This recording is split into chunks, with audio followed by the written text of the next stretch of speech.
తెలంగాణలో ఆర్టీసీ కార్మికులు పోరుకు సమాయత్తం అవుతున్నారు. ఇప్పటికే ఒక కార్మిక జేఏసీ సమ్మె నోటీస్ ఇవ్వగా ఎమ్మెల్సీ ఎన్నికల కోడ్ ముగిసిన తర్వాత సమ్మె నోటీస్ ఇవ్వాలని మరో జేఏసీ నిర్ణయించింది. మొదటి జేఏసీ నిరవధిక సమ్మెకు మొగ్గు చూపుతుంటే రెండో జేఏసీ మాత్రం 5 రోజుల పాటు సమ్మె చేయాలని భావిస్తున్నట్టుగా సమాచారం. ఎమ్మెల్సీ ఎన్నికల కోడ్ ముగిసే లోపు తమ డిమాండ్స్పై సానుకూల నిర్ణయం తీసుకోవాలని, లేకపోతే సమ్మె అనివార్యమని ప్రభుత్వానికి అల్టిమేటం ఇచ్చింది. అయితే కార్మికుల్లో సమ్మెపై ఒకంత భయం కనిపిస్తుండగా సంఘాల నాయకులు మాత్రం సమ్మెకు సిద్ధమని ప్రకటిస్తున్నారు.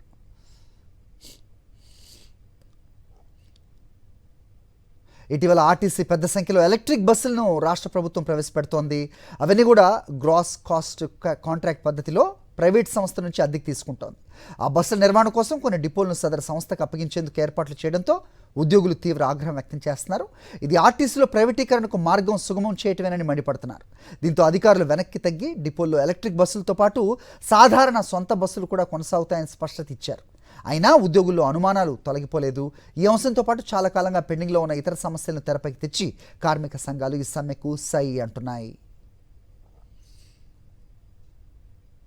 బీఆర్ఎస్ హయాంలో ఆర్టీసీ ఉద్యోగులను ప్రభుత్వంలో విలీనం చేసే ప్రక్రియ ప్రారంభించింది. అంతలోనే ప్రభుత్వం మారటంతో అధికారంలోకి వచ్చిన కాంగ్రెస్ ప్రభుత్వం దాన్ని పెండింగ్లో పెట్టింది. 2017 వేతన సవరణ బకాయిలు కూడా చెల్లించలేదు. 2021 వేతన సవరణపై ప్రభుత్వం స్పందించడం లేదు. బీఆర్ఎస్ ప్రభుత్వం రద్దు చేసిన గుర్తింపు యూనియన్ల పునరుద్ధరణ జరగలేదు. సిసిఎస్, పిఎఫ్లకు భారీగా బకాయిలు పేరుకుపోయాయి.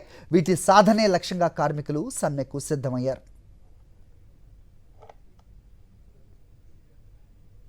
ఎంప్లాయీస్ యూనియన్, టీఎంయూ చీలిక వర్గం, బీఎండబ్ల్యూ, బీకేయూ, ఎన్ఎంయూ చీలిక వర్గం, కేపీ సంఘాలతో కూడిన తొలి జేఏసీ గత నెల 27న యాజమాన్యానికి సమ్మె నోటీస్ ఇచ్చింది.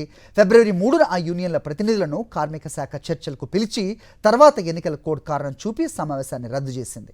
దీంతో ఎన్నికల నోటిఫికేషన్ నుంచి ఆర్టీసీ సమ్మెకు మినహాయింపు ఇవ్వాలని ఆయా సంఘాల నేతలు ఎన్నికల కమిషనర్కు విన్నవించారు.